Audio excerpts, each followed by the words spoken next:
தோழர் விஎஸ் அச்சுதானந்தன் சமீபத்தில் 102வது அகவையில் பொது உடைமை இயக்க தோழர்களை எல்லாம் துயரத்தில் ஆழ்த்தி விட்டு மறைந்தார்.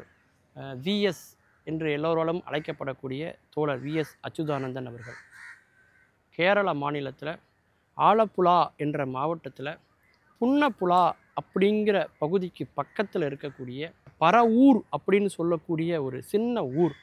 அந்த ஊரில் இருக்கக்கூடிய அக்கம்மாள் வேலிகாத்த சங்கரன் என்ற தம்பதியர்களுக்கு மகனாக பிறந்தவர் தான் நம்முடைய விஎஸ் என்று எல்லோராலும் அழைக்கப்படக்கூடிய வேலிகாத்த சங்கரன் அச்சுதானந்தன் அவர்கள்.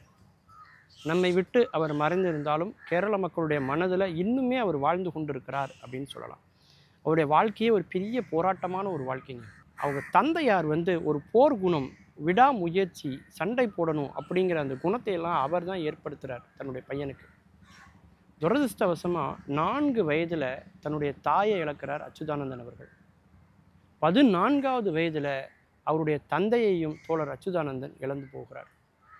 பெற்றோருடைய பிரிவு இருந்தாலும் ஒரு பக்கம் இருந்தாலும் தந்தை ஏற்படுத்திய தாக்கத்தை உள்ளுக்குள்ளே வைத்துக் கொள்கிறார்.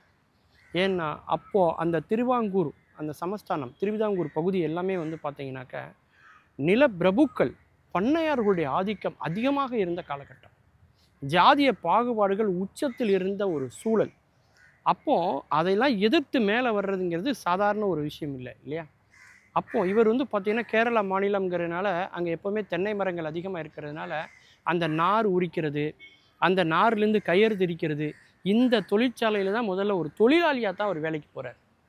17 வயதில் கம்யூனிஸ்ட் கட்சியில் தன்னை உறுப்பினராக அவர் சேர்த்துக்கொள்கிறார்.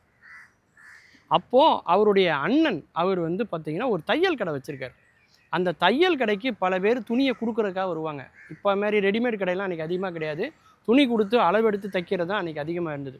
அப்போ வரக்கூடிய அந்த தோழர்கள் எல்லாருமே அரசியல் பேசுவாங்க. அதுதான் அவருடைய முதல் அரசியல் களமாக இருந்தது. அங்கே பேசுகிற அரசியலை அவர் உற்று கவனித்தார். அங்கே நிறைய தோழர்களுடைய தொடர்பு ஏற்பட்டு அதன் பிறகு அவர் என்ன பண்ணுறாருன்னா முதல்ல அந்த தென்னையிலேருந்து எடுக்கக்கூடிய அந்த நார் திரிக்கக்கூடிய, அந்த கயிறு திரிக்கக்கூடிய தொழிலாளர்களுக்கான முதல் போராட்டத்தை அவர் துவங்குறார். அவர்களுக்கு சரியான ஊதியம் கொடுக்கறதில்ல, கூலி வழங்குறதில்ல, அவங்கள ஏமாத்துறாங்க, சுரண்டப்படுகிறார்கள் என்று முதல்ல போர்க்குரலை அவர் உயர்த்துறார். அதன் பிறகு பார்த்திங்கன்னா அது மாபெரும் வெற்றி அவர் பெறுறார். முதலாளிக்கு எதிராக முதல் வெற்றி அவர் பதிவு செய்கிறார். அதன் பிறகு பார்த்திங்கன்னா அங்கே இருக்கக்கூடிய விவசாய நிலங்கள், பெரும் விவசாய நிலங்களில் விவசாயிகளுக்காக அவர் போராட துவங்குறார்.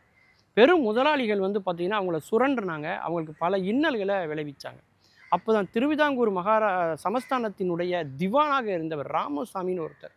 அவர் கேரளாவில் பல சீர்திருத்தத்தை பண்ணுறேங்கிற பேரில் அவர் பண்ண பல நடவடிக்கைகள் தொழிலாளர்களுக்கு முற்றிலும் எதிராகவே இருந்தது. அதை யாருமே எதிர்க்க முடியாமல் இருந்த சூழலில் முதல் போர்க்குரலை உயர்த்தி எல்லோரையும் ஒன்று திரட்டினார்.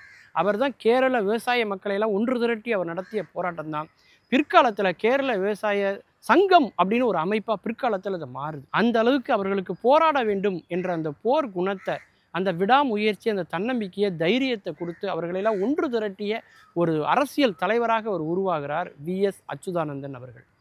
இப்படிப்பட்ட காலகட்டத்தில் பார்த்தீங்கன்னா அவர் மேலே மக்களுக்கு ஒரு பெரிய ஈடுபாடு வருது, நம்பிக்கை வருது. அந்த நேரத்தில் பல அரசியல்வாதிகள் கைது செய்யப்படுறாங்க. அப்போ இவரையும் கைது செய்யணும்னு அந்த திவான் ராமசாமி முயற்சி பண்ணுறாரு. ஆனால் இவர் தலைமறைவாயிடுறார். நம்ம மாட்டினா நம்மளை உள்ளதுக்கு போட்டாங்கன்னா இந்த போராட்டம் நீர்த்து போயிடும் அப்படிங்கிறனால தலைமறைவாகவே பல காலங்கள் இருந்து அந்த போராட்டம் தொடர்ந்து நடப்பதற்கான எல்லா வழிகளையும் அவர் பண்ணுறார். அதன் பிறகு ஒரு கட்டத்தில் அவரையும் கைது செய்து சிறையில் அடைக்கிறார்கள். சிறையிலிருந்து மீண்டும் அவர் வெளியில் வந்ததே ஒரு பெரிய வரலாறுன்னு சொல்லலாம்.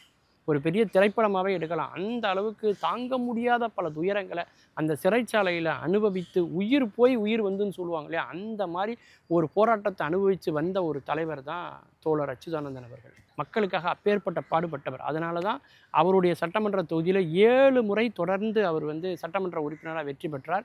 2 முறை கேரளத்தினுடைய எதிர்க்கட்சி தலைவராக அரியணையில் அமர்ந்தார். அது மாதிரி 2006லேருந்து 2011 வரைக்கும் கேரளத்தினுடைய மாநில முதலமைச்சர் பதவியை அவர் வகித்தார் என்று சொன்னால் அவர் எப்பேற்பட்ட ஆளுமை மிக்க ஒரு தலைவர்னு நீங்கள் புரிஞ்சிருக்கலாம்.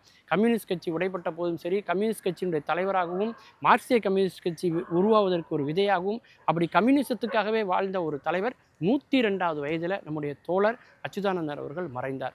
அவர் மறைந்தார் என்றால் நம்முடைய நினைவிலும் நம்முடைய இதயத்திலும் எப்போதுமே நிலைத்திருப்பார். மீண்டும் பல புதிய தகவல்களோடு அதில் அறியப்படாத பக்கங்களோடு உங்களை சந்திக்கிறேன். நன்றி, வணக்கம்.